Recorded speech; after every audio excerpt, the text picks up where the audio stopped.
100 meters for the boys and girls semi-finals. That will be like 10:20. Then you have the 400 meters boys and girls also following. 200 meters boys and girls followed by that. Then also you have the 400 meters hurdles for semi-finals for the boys and girls too. Then the 4 by 100 meters relay for the boys and girls also that will follow, concluding the morning session. Then they have to do take a break, I mean, for 2 hours, and they come back. Then you start with that para athlete demonstration. That's para athletics demonstration. That will be at 2 p.m. That's the new one. As also added to side attraction. Pretty cool. That will be 2 p.m. for like 30 minutes or that. You see the para athletes actually displaying what they've got for everyone. Then that will be followed by the 400 meters girls hurdles finals. I can't wait to see Oduaya and the likes. And also you have the long jump for girls final and the 400 meters hurdles for the guys who follow. Also you have the 100 meters boys and girls who follow. Then you now have victory ceremony in between that. And after that you have the 400 meters girls.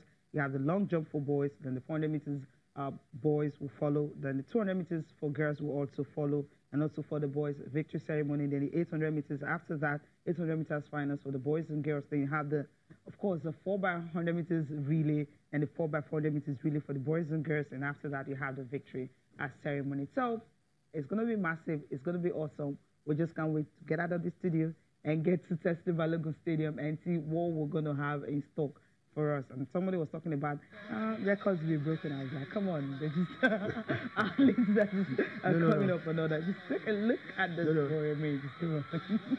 I was referring to the fact that records, when I say records, I mean records will be set. You know what? They are championship records. It's the first time. So whatever times that are set here become the records. Those are the records that will be broken.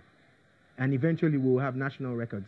But for now, every fastest time or every goes into the books. It goes into the books. It's a championship record, you know. So, and it will go down in history 50 years down the line that it was actually Oduaya that was the first person to set the 400 meters record at 60 something seconds or 50 something seconds or 40 something seconds, as the case may be. And definitely records will come up. you can't argue with that. All right. So there's a question, you know, people ask. This is just on the side. We'll get back to there's this question of progression. Okay, now we've discovered these talents. Now we know this guy has, this boy, this girl has a capability. They have all of this. Then what next? Channels has done his own part to be in the spotlight, discover these talents.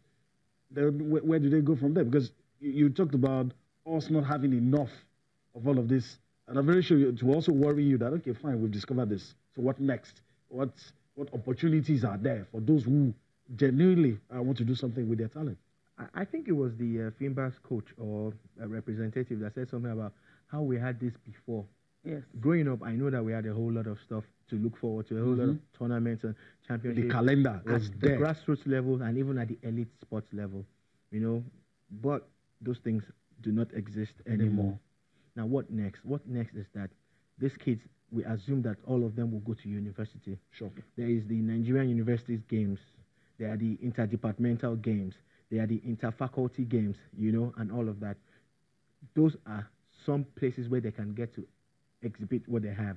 But also, at state level, at national level, the coaches must be at this type of championships to spot the exceptional talents, the ones that you can actually bring into the national team at a very early age, at a very young age, so that you can teach them the techniques of taking that will take them to the world stage.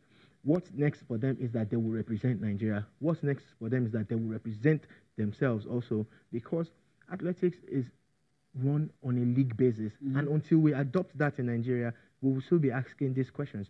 That's why I'm saying we don't know how, week in, week out, these kids should be running in one league or the other. And that's the way it is. And they will get paid for it. Eventually, when they become professional athletes, they will get paid. You get, so it's not a charitable thing. It's not just about charity or about giving back. Yes, you have started it, but if you channel it well, channel Stevie, channel, I like that. I like what I did there. If you channel it well, it can actually become a money-spinning venture. It could, for everybody involved. And that leads me to this debate that has been raging on and on. I'm looking at these kids. I know talents have been discovered. Do we need legislation to ensure that you don't have to choose between education and athletics, as it is in those countries that we admire, that you don't have? Because the way it is in Nigeria, you either go to school. We need structures. You hear me? I know what you're saying. We need structures, and not necessarily physical structures. Now, if the structures are in place, and maybe legislation is what we need to put the structures in place, we will know that some things should run side by side. That, for instance, we should have schools that cater to children with special needs. The same way we should have schools that cater to athletes who are exceptional.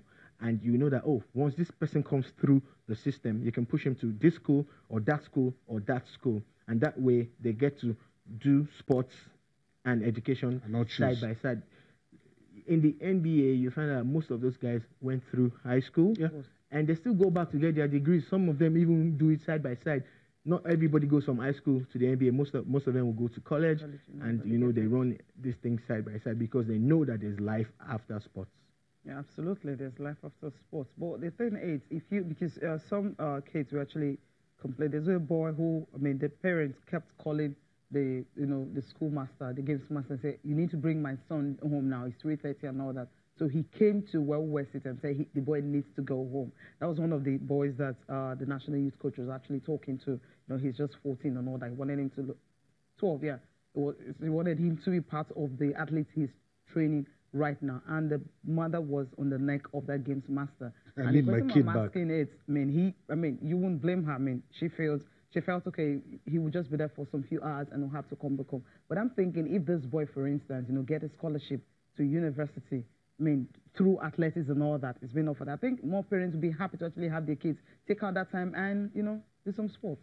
You see, I don't blame the mother that was making those frequent calls, because they're not used to having their kids out on a Sunday at a championship. It's the truth. Yeah, but culture. If we had the culture of saying that, look, in a year we do 5-6 times, the woman won't be bothered. She's probably going to see her child on TV, and she's probably going to come to the stadium.